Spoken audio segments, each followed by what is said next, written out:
विद्यार्थी मित्र हो, नमस्कार. आजच्या या तासिकेमध्ये आपण BA तृतीय वर्ष सत्र 5वे अभ्यासपत्रिका 9वी साहित्य विचार या अभ्यासपत्रिकेतील पहिला घटक किंवा पहिलं प्रकरण साहित्याचे स्वरूप हे आपण पाहत आहोत. या प्रकरणामध्ये किंवा घटक क्रमांक 1 मध्ये आपल्या विद्यापीठाने नेमून दिलेल्या अभ्यासक्रमानुसार 2 भाग महत्त्वाचे आहेत. त्यातील एक भारतीय अभ्यासकांनी म्हणजेच संस्कृत अभ्यासकांनी साहित्याच्या केलेल्या विविध व्याख्या आणि भारतीय म्हणजेच संस्कृत अभ्यासकांनी सांगितलेली साहित्याची लक्षणे हा एक महत्त्वपूर्ण घटक आहे. आणि दुसरा यातीलच एक महत्त्वाचा भाग पाश्चात्य अभ्यासकांनी सांगितलेलं साहित्याचं स्वरूप म्हणजेच पाश्चात्य अभ्यासकांनी सांगितलेल्या साहित्याच्या व्याख्या आणि त्यांनी सांगितलेली साहित्याची म्हणजेच काव्याची लक्षणे हे 2 घटक अतिशय महत्त्वपूर्ण आहेत. परीक्षेमध्ये या दोन्हीवरही प्रश्न विचारला जाऊ शकतो. या पूर्वीच्या तासिकेमधून आपण भारतीय अभ्यासकांनी म्हणजे संस्कृत अभ्यासकांनी साहित्याच्या केलेल्या व्याख्या आणि त्यांनी सांगितलेली साहित्याची म्हणजेच काव्याची लक्षणे या संदर्भामध्ये विचार केलेला आहे. त्यानंतर यातील जो दुसरा महत्त्वाचा भाग आहे तो म्हणजे पाश्चिमात्य अभ्यासक किंवा पाश्चात्य अभ्यासक यांनी केलेल्या किंवा यांनी सांगितलेल्या साहित्याच्या व्याख्या आणि त्यांनी सांगितलेली साहित्याची लक्षणे हा भाग महत्त्वाचा आहे. आपण यापूर्वी पाश्चात्य अभ्यासकांनी केलेल्या साहित्याच्या विविध व्याख्या किंवा काव्याच्या विविध व्याख्या यातील जे महत्त्वपूर्ण अभ्यासक आहेत, विचारवंत आहेत, त्यांनी केलेल्या साहित्याच्या व्याख्या आपण अभ्यासलेल्या आहेत.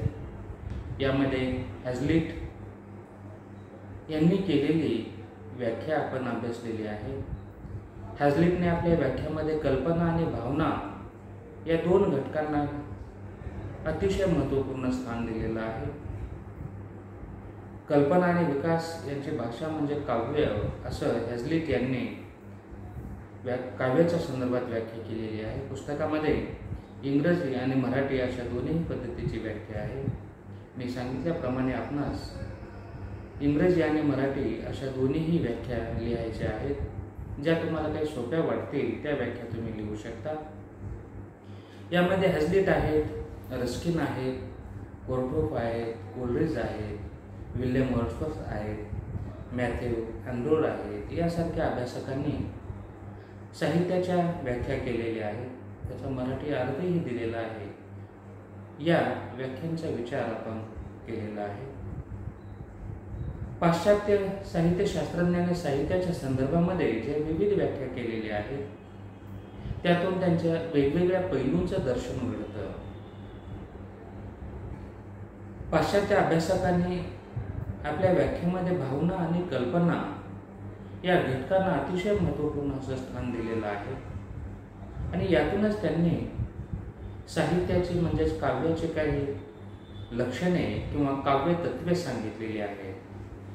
पाश्चात्य अभ्यासकांनी सांगितलेली साहित्याची लक्षणे किंवा काव्य तत्त्वे विशद करा असा प्रश्न विचारला तर जे पाश्चिमात्य अभ्यासक आहेत त्या अभ्यासकांनी जी साहित्याची लक्षणे सांगितलेली आहे किंवा काव्य तत्त्वे सांगितलेली आहेत त्याचा विचार आपण करणार आहोत. तर परीक्षेमध्ये देखील तुम्ही ज्या पद्धतीने प्रश्न विचारलेला आहे तो प्रश्न समजून घेऊन उत्तर लिहिणं अपेक्षित आहे.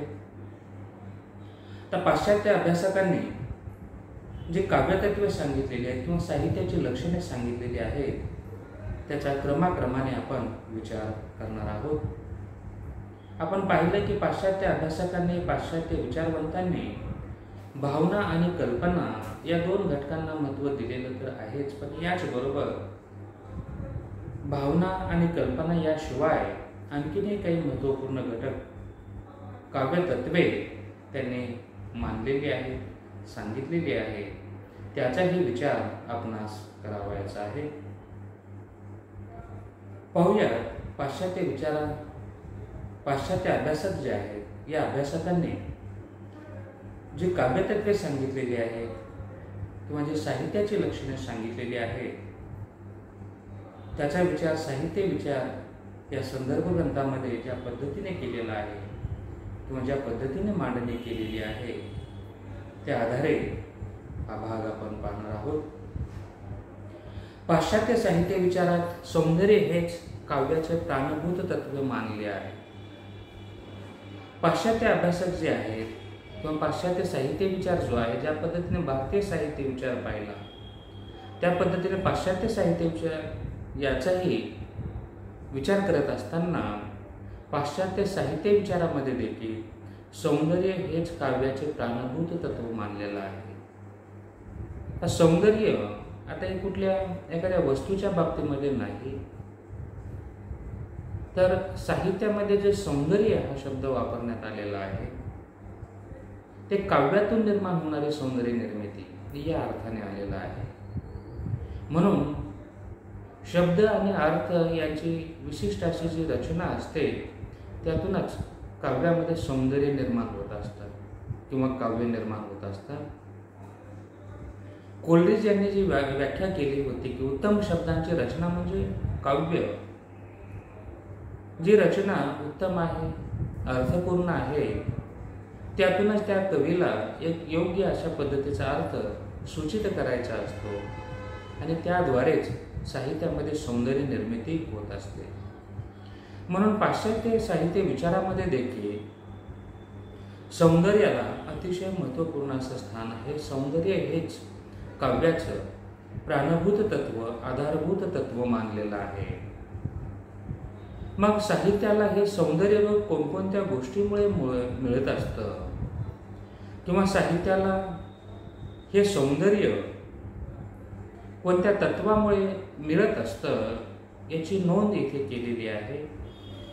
असा भाग वर्णन केलेला आहे किंवा अशी नोंद येथे केलेली आहे की साहित्याला हे सौंदर्यपूर्ण मनोहरी रूप, हे कल्पना, भावना, विचार, लयबद्धता आणि शैली इत्यादी घटकामुळे प्राप्त होतं.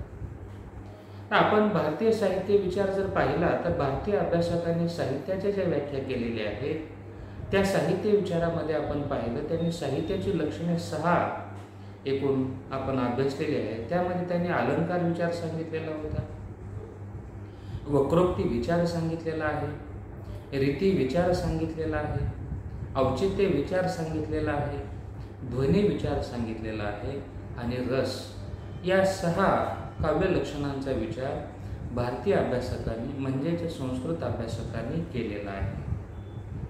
भारतीय अभ्यासकांनी ही जी 6 साहित्याची महत्त्वपूर्ण लक्षणे सांगितलेली आहेत, अगदी त्याच पद्धतीने पाश्चात्य विचारवंत देखील काव्यामध्ये सौंदर्याला अतिशय महत्त्वपूर्ण स्थान देतात आणि काव्यामध्ये, साहित्यामध्ये सौंदर्य कोणत्या गोष्टीमुळे किंवा कोणत्या तत्वामुळे किंवा कोणत्या घटकामुळे निर्माण होत असतं हे सांगत असताना त्यांनी जी लक्षणे सांगितलेली आहेत, काव्याची तत्वे सांगितलेली आहेत, यामध्ये आपण यापूर्वी पाहिलं की पाश्चात्याने भावना आणि कल्पना या 2 घटकांना अतिशय महत्त्वाचं स्थान दिलेलं आहे. आणि त्याचबरोबर भावना आणि कल्पना या 2 घटकाबरोबरच, या 2 लक्षणाबरोबरच इतरही काही महत्त्वपूर्ण तत्वे त्यांनी सांगितलेली आहेत. त्यामध्ये कल्पना आणि भावना याच्याशिवाय विचार, लयबद्धता आणि शैली या घटकांनाही महत्त्व दिलेलं आहे. भावना, विचार, लयबद्धता आणि शैली या घटकांना त्यांनी महत्त्व दिलेलं आहे. मग भावना असतील, कल्पना असतील, विचार असतील, लयबद्धता आणि शैली यामुळे साहित्यामध्ये कसं सौंदर्य निर्माण होतं हे त्यांनी सप्रमाणे सांगितलेलं आहे किंवा आपल्या काव्याच्या माध्यमातून, आपल्या विचारांच्या माध्यमातून त्यांनी हे प्रतिपादन केलेलं आहे. साहित्याला हे सौंदर्यपूर्ण मनोहरी रूप, कल्पना, भावना, विचार, लयबद्धता व शैली या घटकामुळे प्राप्त होते. म्हणून हीच काव्याची प्रमुख तत्वे आहेत. म्हणून पाश्चात्य अभ्यासक जी काव्याची प्रमुख काव्यतत्वे मानतात त्यामध्ये कल्पना, भावना, विचार, लयबद्धता आणि शैली यांना प्रमुख तत्वे मानतात आणि हीच काव्याची प्रमुख लक्षणे आहे. आणि कल्पना, भावना, विचार, लयबद्धता आणि शैली ही पाश्चात्य अभ्यासकांनी काव्यतत्वे मानलेली आहेत, काव्याची प्रमुख तत्वे मानलेली आहेत आणि हीच काव्याची लक्षणे आहेत. म्हणून हीच काव्याची प्रमुख तत्वे आहेत, तीच काव्याची लक्षणे आहेत असे पाश्चात्य साहित्यशास्त्रज्ञांचे मत आहे. आणि पाश्चात्य अभ्यासकांनी, पाश्चात्य विचारवंतांनी किंवा पाश्चात्य साहित्यशास्त्रज्ञ असं त्यांना म्हटलेलं आहे, त्यांनी जी ही काव्य तत्वे सांगितलेली आहे किंवा साहित्याची लक्षणे सांगितलेली आहे त्याचा विचार आपणास या ठिकाणी करावयाचा आहे. त्यांनी जी सांगितलेली लक्षणे आहेत त्याचा क्रमाक्रमाने आपणास विचार करायचा आहे. एकूण 5 साहित्याची लक्षणे पाश्चात्य साहित्यिकांनी किंवा पाश्चात्य अभ्यासकांनी सांगितलेली आहे. त्यापैकी पहिलं साहित्याचं लक्षण जे आहे ते भावना हे आहे. त्यानंतर दुसरं साहित्याचं लक्षण कल्पना हे आहे. त्यानंतर साहित्याचं तिसरं लक्षण बुद्धी हे आहे. चौथं साहित्याचं लक्षण लयबद्धता हे सांगण्यात आलेलं आहे आणि साहित्याचं 5वं लक्षण हे शैली हे सांगण्यात आलेलं आहे. विद्यार्थी मित्र हो, ज्या पद्धतीने भारतीय अभ्यासकांनी एकूण 6 साहित्याची लक्षणे सांगितलेली आहेत त्याच पद्धतीने पाश्चात्य अभ्यासकांनी साहित्याची किंवा काव्याची 5 लक्षणे सांगितलेली आहेत. हे तुम्हाला लक्षात ठेवणं अतिशय आवश्यक आहे. आपण पाश्चात्य अभ्यासकांनी केलेल्या साहित्याच्या ज्या काही महत्त्वपूर्ण व्याख्या आहेत त्यापैकी तुम्हाला ज्या सोप्या वाटतील त्या व्याख्या तुम्हाला इंग्रजीमध्येही पाठ करायच्या आहेत, तुम्हाला इंग्रजीमधूनही लिहायचे आहे, इंग्रजी भाषेतून, आणि त्याचा मराठी अर्थ देखील लिहायचा आहे. हे सांगून त्यानंतर त्यांनी सांगितलेली म्हणजे पाश्चात्य अभ्यासकांनी सांगितलेली साहित्याची लक्षणे किंवा काव्यतत्वे आहेत तेही तुम्हाला सांगणं, तेही लिहिणं अपेक्षित आहे, आवश्यक आहे. त्यामध्ये आपण पाहिलं की पाश्चात्य अभ्यासकांनी भावना, कल्पना, बुद्धी, लयबद्धता आणि शैली ही 5 लक्षणे सांगितलेली आहेत. म्हणून गोंधळून न जाता भारतीय अभ्यासकांनी सांगितलेली साहित्याची लक्षणे वेगळी आणि पाश्चात्य अभ्यासकांनी सांगितलेली साहित्याची लक्षणे ही वेगळी आहे. म्हणून भारतीय अभ्यासक म्हटले की त्यांना संस्कृत अभ्यासक आणि भारतीय अभ्यासक हे एकच आहे आणि पाश्चात्य अभ्यासक किंवा पाश्चिमात्य अभ्यासक हे अभ्यासक वेगळे आहेत. म्हणून आपण प्रश्नाचं स्वरूप लक्षात घेऊन भारतीय अभ्यासक म्हटले की संस्कृत अभ्यासक आहेत, मग यामध्ये मम्मट असतील, जगन्नाथ असतील, अभिनवगुप्त असतील, कुंतक असतील, रुद्रट असतील, हे अभ्यासक आहेत. त्यांनी सांगितलेली साहित्याची लक्षणे आणि त्यांनी केलेल्या साहित्याच्या व्याख्या. आणि पाश्चात्य अभ्यासक म्हटलं की त्यांनी यामध्ये कोर्टप आहेत, कोलरिज आहेत, विल्यम वर्ड्सवर्थ आहेत, मॅथ्यू अनरोड आहेत, रस्किन आहे, हे अभ्यासक पाश्चात्य विचारवंत आहेत आणि त्यांनी सांगितलेली एकूण साहित्याची 5 लक्षणे आहेत. ते म्हणजे भावना, कल्पना, बुद्धी, लयबद्धता आणि शैली ही त्यांनी सांगितलेली 5 साहित्याची लक्षणे आहेत. क्रमाक्रमाने आपण एका काव्यतत्वांचा किंवा काव्यलक्षणांचा विचार करणार आहोत.